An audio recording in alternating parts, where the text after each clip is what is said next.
Okay, Assalamualaikum warahmatullahi wabarakatuh dan salam sejahtera yang dihormati Dr. Haji Saleh bin Said dan para hadirin sekalian serta rakan-rakan seperjuangan saya serta semua yang bersama kita pada hari ini. Terlebih dahulu saya ingin mengucapkan ribuan terima kasih kepada semua yang ada dan terima kasih atas peluang dan ruang yang diberikan kepada kami untuk membentangkan apresiasi dan kritikan karya berdasarkan taib.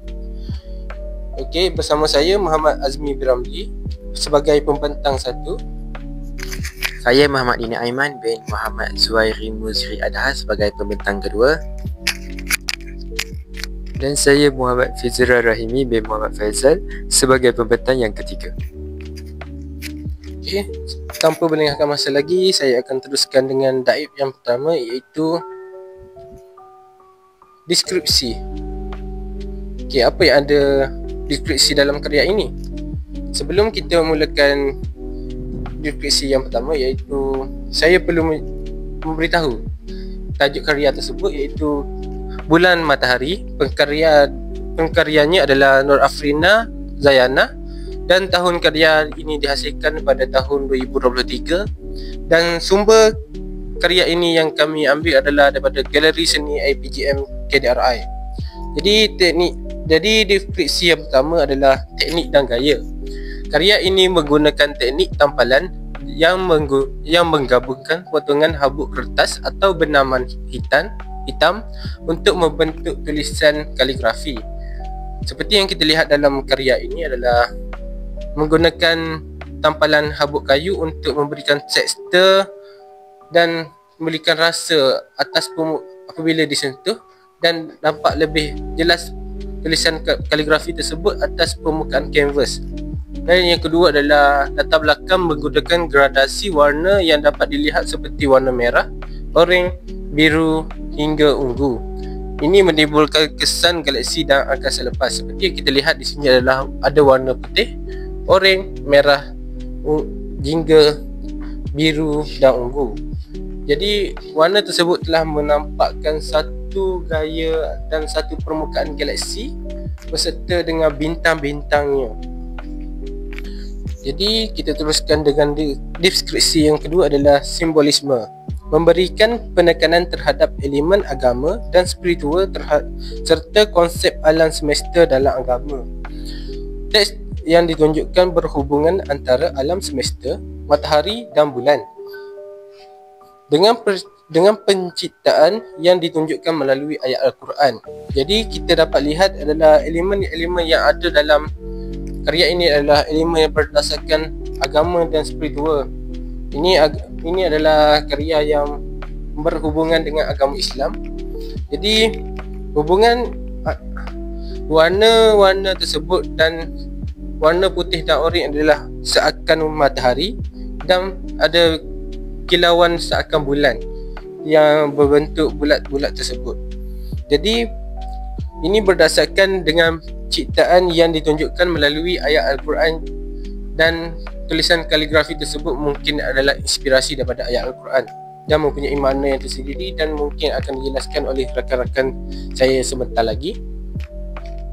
Dan deskripsi yang kedua adalah menggunakan teknik Arab Square, iaitu latar belakang dan sekeliling teks memberikan simbolik kepada unsur-unsur keindahan seni Islam dan banyak motif geometri dan pola simetri sebagai cara menghormati keagungan ciptaan Tuhan. Jadi adalah yang pertama di sini latar belakang dan sekeliling teks yang beri simbol adalah di sini kita dapat lihat teks yang timbul dan teks kaligrafi Arab dan adalah latar belakang simbol latar belakang yang bulat besar ini adalah memberikan keindahan seni Islam yang harmoni dan tidak ada unsur kecelaruan di dalam tersebut. Jadi adalah motif geometri dan pola simetri adalah di mana pola geometri adalah sangat banyak di sini adalah pola menggunakan pola yang berulang dan simbol simetri. Di sini kita lihat adalah karya ini menggunakan latar belakang yang simetri Dan yang terakhir adalah komposisi dan estetika. Penggunaan bentuk geometri dan bentuk bulat yang dihiasi dengan corak bintang dan bentuk polikon membawa elemen simetri yang sangat penting dalam Islam. Jadi di sini kita dapat lihat adalah corak bintang. Corak bintang yang banyak di sini adalah corak bintang yang menggunakan teknik renjisan dan elemen poligon. Poligon di sini adalah di mana adalah dekat pola simetri. Teks tersebut jelas menjadi fokus utama dalam latar belakang karya dengan latar belakang berwarna-warni. Gaya berlapis ini mencipta kesan keterbukaan dan keabadian dalam karya ini. Jadi kita lihat adalah teks di sini adalah subjek matter dan digabungkan dengan latar belakang galaksi, memberikan kesan kontra dan penegasan kepada teks tersebut. Jadi itu saja daripada saya. Jadi kita teruskan dengan saudara Dini Aiman. Okey, terima kasih kepada pembentang pertama saudara Azmi. Jadi sekarang saya akan membentangkan aspek daib yang kedua, iaitu analisis. Jadi untuk menerangkan aspek analisis, saya akan menerangkan tentang unsur seni. Seperti yang kita tahu, unsur seni ini ada 6, iaitu yang pertama garisan, yang kedua rupa, yang ketiga bentuk, yang keempat jalinan, yang kelima ruang, dan yang terakhir adalah warna. Jadi pertama sekali saya akan menerangkan unsur garisan unsur seni yang pertama, iaitu garisan yang dapat kita temui dalam karya Bulan Matahari ini. Okey, dalam karya ini dapat kita temui pelbagai jenis garisan yang digunakan oleh pengkarya. Antaranya ialah garisan nipis yang digunakan di dalam motif geometri di dalam karya. Dapat kita temui garisan nipis di dalam motif geometri di dalam karya ini. Okey, seterusnya selain itu terdapat juga garisan tebal yang digunakan pada bahagian luar mengelilingi tulisan khot. Itu bagi memberi kesan yang lebih menonjol pada tulisan khot tersebut. Okey, dalam karya ini kita dapat menemui adanya garisan tebal yang mengelilingi tulisan khot ini. Ini adalah garisan tebal, berbeza dengan garisan nipis tadi. Okey, ada juga garisan zigzag yang berada pada motif geometri yang diletakkan di bahagian latar belakang tulisan khot pada karya. Okey, selain daripada garisan nipis dan garisan tebal, kita juga dapat temui garisan zigzag pada motif geometri. Garisan zigzag.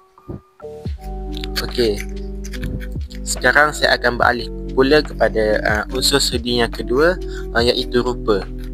Di dalam karya ini dapat kita temui dengan kerap penggunaan rupa geometri pada karya, seperti rupa bulat, rupa bintang, rupa bintang pada motif geometri ini, dan diamond ataupun belian dalam motif geometri yang digunakan pada motif geometri untuk dijadikan sebagai hiasan latar belakang dalam karya. Okey, ini bagi unsur seni yang kedua, iaitu rupa. Sekarang saya akan beralih kepada unsur seni yang ketiga, iaitu bentuk. Okey, karya ini dikategorikan sebagai bentuk ilusi kerana ia tidak dapat disentuh secara nyata tetapi dapat dinikmati melalui deria penglihatan sahaja. Okey, karya ini dikategorikan sebagai bentuk ilusi sebab kita hanya boleh melihat karya ini, tidak boleh sentuhnya, tidak boleh merasa tekstur seperti karya arca yang bersifat 3 dimensi. Okey, karya ini bersifat 2 dimensi. Sebab itu dia dikategorikan sebagai bentuk ilusi. Selesai unsur seni yang ketiga, sekarang saya akan beralih pula kepada unsur seni yang keempat, iaitu jalinan. Sama seperti bentuk, karya ini dikategorikan sebagai jalinan tampak kerana karya ini hanya dapat dilihat tetapi tidak dapat dirasa dengan deria sentuh. Okey, karya ini hanya kita dapat lihatnya kerana dianya bersifat 2 dimensi. Oleh itu dia dikategorikan di bawah jalinan tampak. Selesai untuk unsur seni yang keempat. Sekarang saya akan beralih pula kepada unsur seni yang terakhir, iaitu warna. Warna latar belakang yang bergradasi dari pelbagai campuran warna. Antaranya ialah warna primer atau lebih dikenali sebagai warna asas, iaitu warna merah. Dapat kita temui warna merah pada bahagian latar belakang karya ini. Warna kuning pada bahagian latar belakang juga, dan warna biru. Ketiga-tiga warna ini adalah warna asas ataupun warna primer. Selain itu, ada juga penggunaan warna sekunder seperti warna jingga dan ungu bagi menghiasi ruang latar belakang pada karya. Okey, kita juga dapat temui jenis warna sekunder, iaitu warna jingga dan warna ungu yang menghiasi latar belakang karya seni khat ini. Okey. Penggunaan warna hitam di bahagian latar belakang. Di bahagian latar belakang karya ini juga memberikan kesan legap sekaligus menimbulkan lagi tulisan khat itu. Okey, penggunaan warna hitam juga diterapkan di dalam karya ini untuk menimbulkan lagi tulisan khat dalam karya. Okey, selanjutnya penggunaan warna putih. Penggunaan warna putih yang mengelilingi tulisan khat, iaitu warna yang terang dan harmoni, memberikan kesan yang lebih menonjol kepada tulisan khat tersebut yang berlatar belakangkan dengan warna-warna yang harmoni dan legap. Pengkarya juga bukan sahaja menggunakan warna hitam, malahan dia juga menggunakan warna putih yang mengelilingi tulisan khat ini bagi menonjolkan lagi tulisan khat ini. Jadi saya akan beralih kepada pembentang yang ketiga.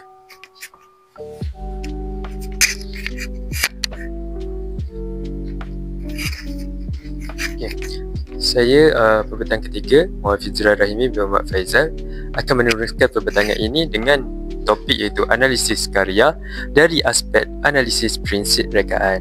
Terlebih dahulu, kita perlu tahu analisis prinsip rekaan ini merujuk kepada pemerhatian dan penilaian terhadap bagaimana prinsip dan reka bentuk digunakan dalam sesuatu karya.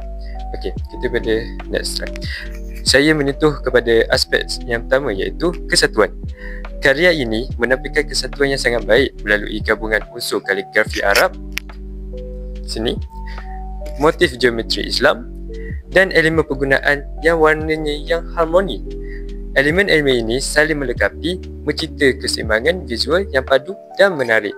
Kalau kita lihat di dalam karya ini terdapat geometri Islam, iaitu lengkungan bulat ataupun bintang-bintang yang disusun adalah satu geometri Islam, di mana yang dihasilkan oleh karya bagi menampakkan unsur-unsur Islam. Seterusnya adalah kontras, di mana kontras di dalam karya ini wujud melalui warna latar belakang yang berani. Di sini kita boleh lihat warna yang berani adalah merah, kuning dan jingga, dan dramatik seperti kombinasi warna biru gelap, merah, kuning dan putih.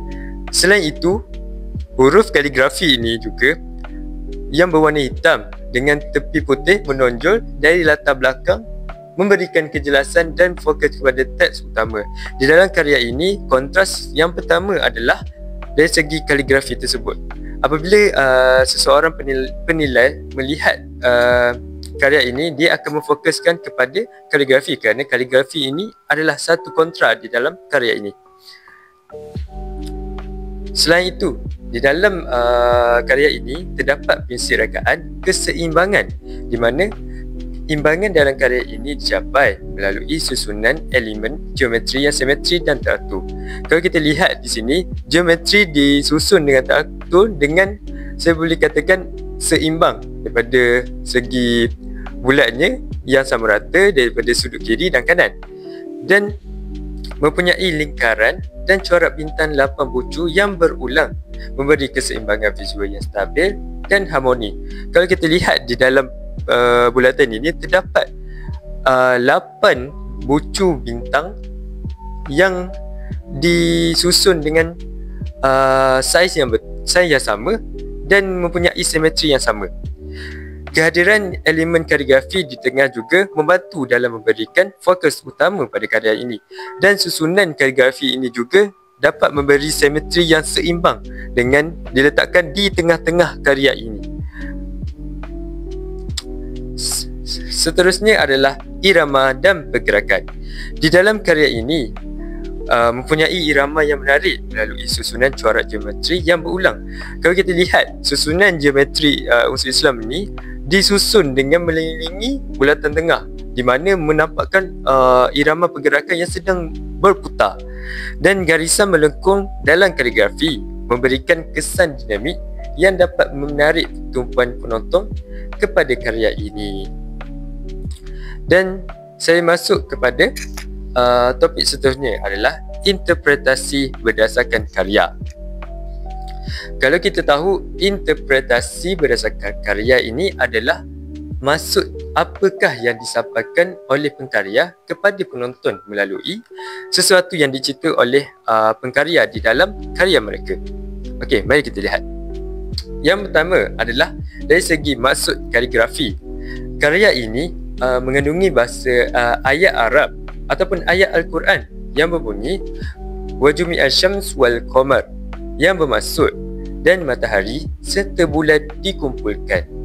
Frasa ini berasal daripada surah Al-Qiyamah ayat yang ke-9 dari dalam Al-Quran, yang merujuk kepada gambaran hari kiamat, di mana pada hari itu matahari dan bulan akan digabungkan sebagai tanda kebesaran Allah SWT.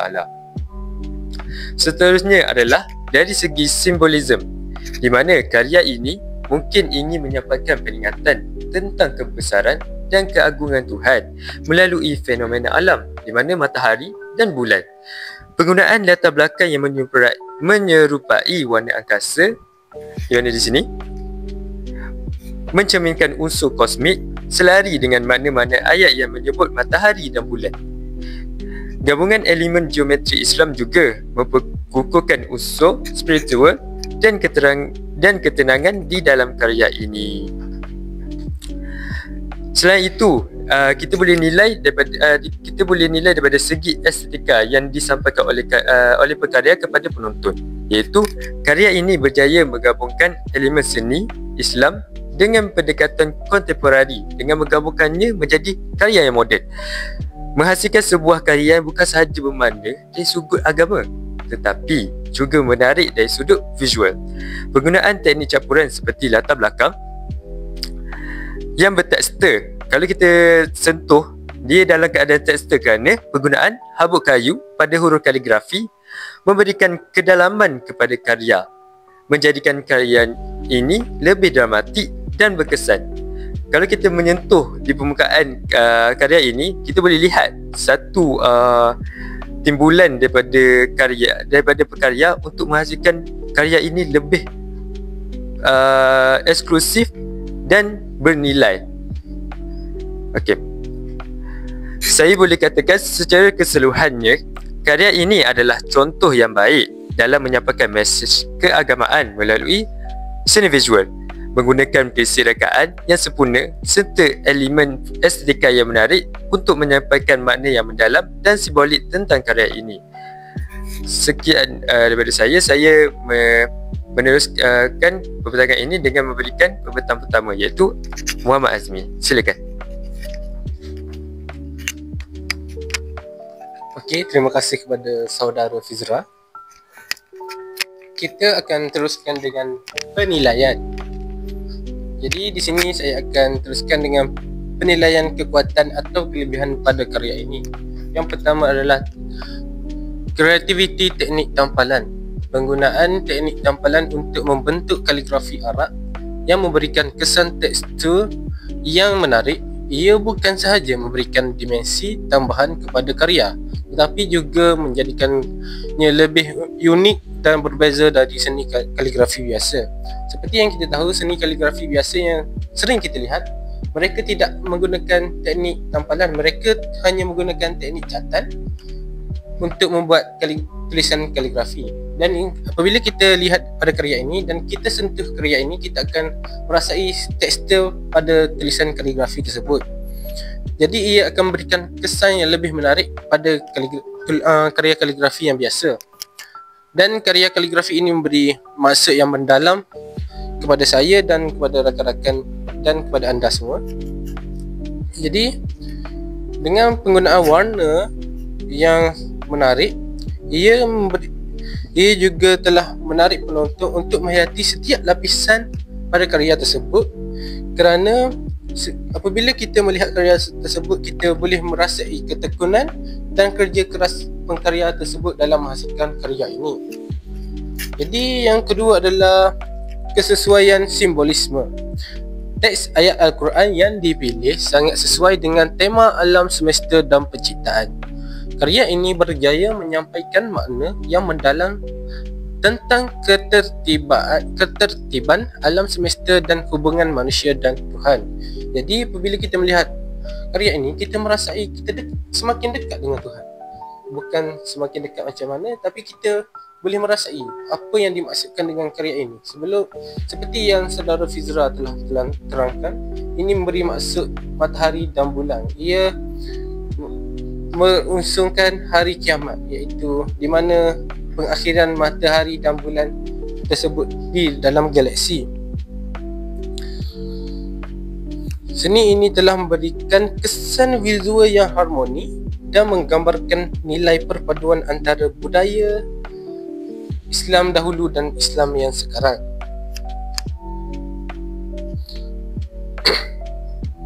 Dan karya ini juga, sebelum teruskan dengan warna, tapi karya ini juga memberi simbol kebebasan dan kekuatan, terutamanya melalui penggunaan ayat-ayat dalam tulisan kaligrafi. Karya ini menyampaikan mesej yang positif dan mengharapkan mesej yang diberikan kepada penonton terinspirasi. Dan yang ketiga dan yang terakhir untuk saya adalah warna dan komposisi yang dinamik. Penggunaan warna yang terang dan dinamik berjaya menghasilkan kesan visual yang menarik dan seimbang. Gradasi warna memberikan kedalaman dan memberi perhatian kepada teks kaligrafi yang menjadikan fokus utama. Seperti kita lihat dalam karya tersebut, kita akan memfokuskan kepada tulisan kaligrafi terdahulu, selepas itu baru kita akan fokuskan kepada latar belakang dan simbol geometri yang ada dalam karya tersebut. Apabila kita melihat karya tersebut, kita juga melihat kekuatan dan ketenangan dan juga harapan pengkarya untuk penonton. Jadi itu sahaja daripada saya. Jadi kita teruskan kepada saudara Dini Aiman. Okay, jadi saya akan membentangkan tentang penilaian yang perlu ditambah baik dalam karya ini. Okey, yang pertama, kejelasan teks kod. Tulisan dalam karya ini adalah elemen utama. Jadi, memastikan bahawa kaligrafi ini jelas untuk dibaca dengan baik adalah sangat penting. Mungkin pengkarya boleh memperhaluskan sedikit tekstur pada tulisan kod tersebut agar tulisan kod ini mudah dibaca. Itu adalah salah satu penambahbaikan yang boleh dibuat oleh pengkarya. Yang kedua adalah komposisi ruang. Meskipun terdapat elemen geometri yang teratur, memberi lebih banyak ruang antara tulisan dan bentuk geometri, ini akan memberi perasaan ruang nafas kepada penonton dan meningkatkan lagi fokus kepada tulisan kaligrafi tersebut.